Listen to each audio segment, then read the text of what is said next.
A day in my life as an irregular student. So karon kan aday mi sa CR. Nagkuan mi, namin lang mi guys. Tapos kani siya akong kaupan. Si Shinay. So siya mapil sa kong vlog. Hi Dang! Welcome to my vlog! Tapos kani kay panaog ni gikan sa library na guys. Kay munaog ta ni kay di ka tambay dira as library. Hi! Sa Pebi ni siya mo siya. So kani kay paulit na ko.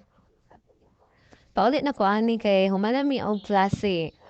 7 p.m. tratama na ko ang class. Basta Monday, Wednesday o Friday. More na siya tama na ko ang class guys. 7 p.m. Bakas-baptas kay ayaw. Wala pa'y masakyan guys. Dili ko ganan mo sa kay diri. At tapos naday ko hapitan na bakery. Kaya na ako'y gusto i-try na pagkaon nila. Batas ko dira santang. Gako Wala nagbatas-batas ako guys.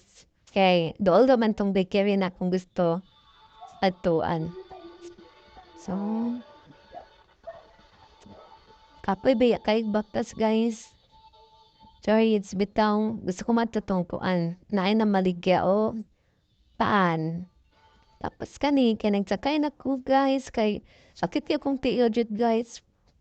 Ato na kuan ito. Asa amo ang kuan.